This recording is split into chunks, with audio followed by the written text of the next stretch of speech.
Guys, ఈ వీడియోలో మనము top 10 mechanical job oriented courses గురించి మనం మాట్లాడుతున్నాం. బేసిక్ ఏంటి అంటే చాలా వరకు ఏంటి అంటే మెకానికల్ వాళ్ళు కానీ, సివిల్ వాళ్ళు కానీ, ట్రిపుల్ వాళ్ళు కానీ, లేకపోతే వేరే అదర్ స్ట్రీమ్ వాళ్ళకి నేను చాలాసార్లు చెప్పాను, మళ్ళీ కూడా చెప్తా ఉన్నాను. కుదిరితే మీకు ఇంట్రెస్ట్ ఉంటే కోర్ సైడ్ వెళ్ళడానికి ప్రయత్నం చేయండి. ఖచ్చితంగా మంచి ఫ్యూచర్ అనేది ఉంటుంది. అలా కాకుండా నార్మల్ సాఫ్ట్వేర్ సైడ్ వెళ్ళాలి అనుకుంటే మీరు వెళ్ళొచ్చు. రెండింటికి చాలా డిఫరెన్స్ ఉంటుందండి, గుర్తుపెట్టుకోండి.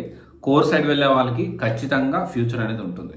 అయితే సాఫ్ట్వేర్ లాగా ఒకటేసారి మీకు ఎక్కువ ప్యాకేజ్ రాకపోయినప్పటికీ ఒక గ్రాడ్యువల్గా ఈ మెకానికల్ వాళ్ళకి మంచి ఫ్యూచరే ఉంటుంది. దీంట్లో కూడా మంచి మంచి ప్యాకేజీలు వచ్చే స్ట్రీమ్స్ కూడా ఉన్నాయి.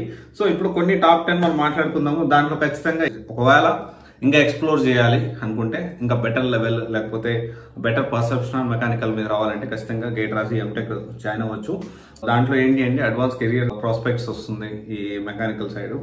అండ్ దాంట్లో డిజైన్ ఇంజనీర్ దాంట్లో ఎలా ఉంటుందంటే ఏ స్ట్రీమ్స్తో మనం వెళ్ళొచ్చు. డిజైన్ ఇంజనీరింగ్ వెళ్ళొచ్చు, మ్యానుఫ్యాక్చరింగ్ ఇంజనీరింగ్ వెళ్ళొచ్చు, అండ్ ఆల్సో కన్సల్టెంట్గా వెళ్ళొచ్చు, వీటిగా వెళ్ళొచ్చు.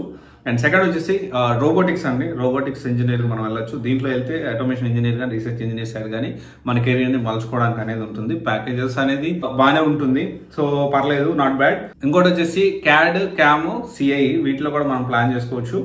అండ్ దీంట్లో కూడా product engineering side, manufacturing engineering side మనం వెళ్ళడానికి అవకాశం అనేది ఉంటుంది. ఇంకోటి వచ్చేసి ఏంటి అంటే piping designing and manufacturing.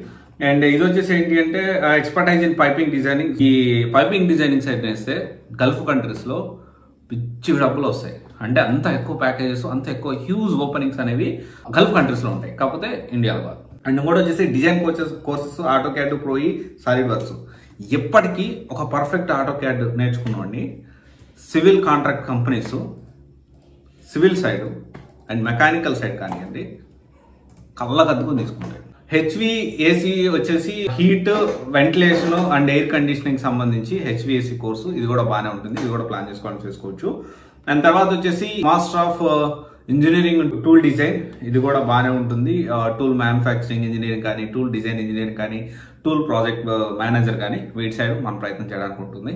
So నేనేం చెప్తున్నానంటే ఎప్పుడు ఈ సాఫ్ట్వేరే కాకుండా కోర్ సైడ్ కూడా ప్రయత్నాలు చేయొచ్చు. కోర్ సైడ్ కూడా మనం ప్లాన్ చేసుకోవచ్చు.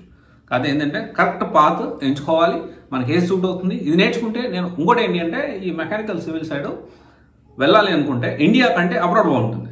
ఓకే, గల్ఫ్ కంట్రీస్లో కానీ, జర్మన్ కంట్రీ కానీ, లేకపోతే యూరోపియన్ కంట్రీస్లో ఈ మెకానికల్ సైడ్ మంచి ఫ్యూచర్ ఉంటుంది. సో ఒకవేళ అలా మీకు ఆలోచన ఉన్నా కానీ చేసుకోవచ్చు.